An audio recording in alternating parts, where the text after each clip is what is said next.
Hi, my name is Ian Gack with Explosive Swing, and in this video I'm going to go over single arm drills, both the lead arm and the top arm. First of all, why do we do lead arm drills? For a number of reasons. The three main reasons that I do them for is, one, simply if we're efficient and clean with our bat path, barrel path with each arm as an individual. Now we put our two hands on the bat, we're swinging with two arms, we're just be that much more efficient with our normal swing. Two, we're almost always dominant on one side or the other. I haven't come across anybody who's completely balanced and even. So everyone always has a dominant and non-dominant side. So for instance, I was a right-handed hitter, right-handed thrower. So my top arm, my right arm, tend to take over my swing a little bit too much and I would roll over. So I've spent a lot of time focusing on that lead arm, getting it stronger and a little bit more efficient through the zone so my top arm didn't dominate so quickly and take me in and out of the zone too quick. So it helped me to stay through better with my bat path. On the flip side, I work with a lot of right-handed throwers but left-handed hitters. So they're lead arm dominant. Now they're wanting to pull off a little too quick, too aggressively with the front side. So we get them working with their top hand a lot, their left hand, and just try to get them more efficient, because that's just not a very natural action to make, right? Think of it, the top arm is very similar to a throwing action. And last, injury, right? We get injured all the time in our sports, especially in our arms, elbows, shoulders, wrists, break fingers, sliding into bases or whatever. So we use just single arm drills to just make sure that we can stay working on our mechanics and our swings while we're recovering, right? We don't need to take 2 months off of just not doing anything with our swing just because my right wrist is healing up or my right elbow or shoulder is healing up. I can do a lot of lead arm drills with the left hand, right, or vice versa. So a few different reasons why we do it. All right, next, these drills, lead arm drills, top arm drills, they can really pretty much be incorporated into any drill that you do in the cage. There's gonna be some drills that are very specific to needing two hands on the bat.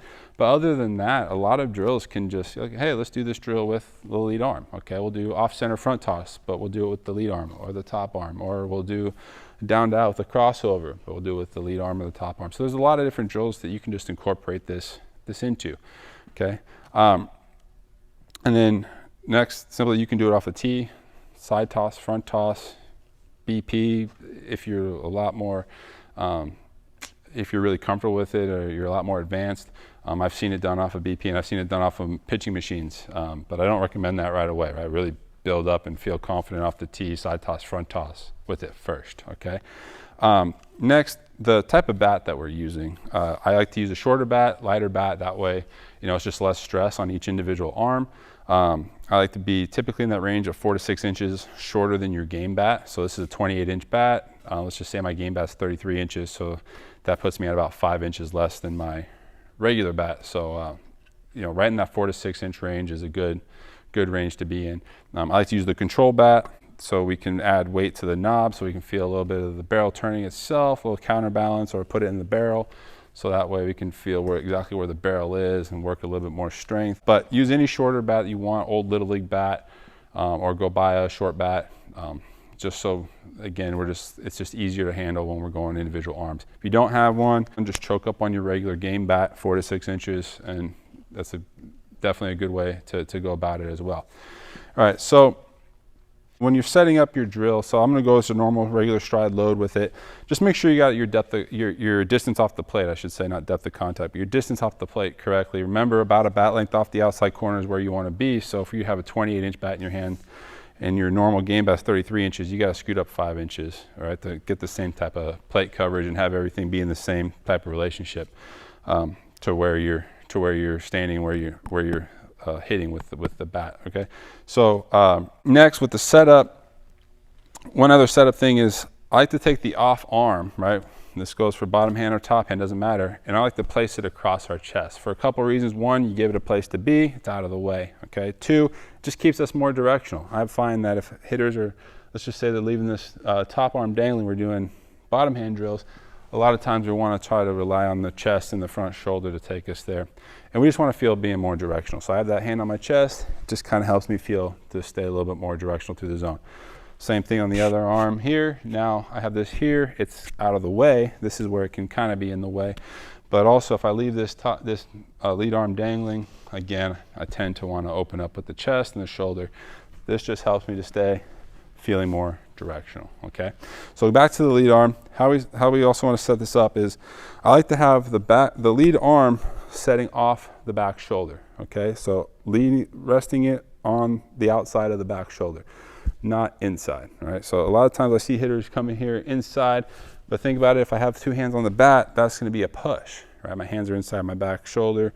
I don't wanna have that when I'm getting to my good hitting position. I don't wanna be launching from here. So have it resting on the outside of the back shoulder. Now, that's pretty close to where I wanna be.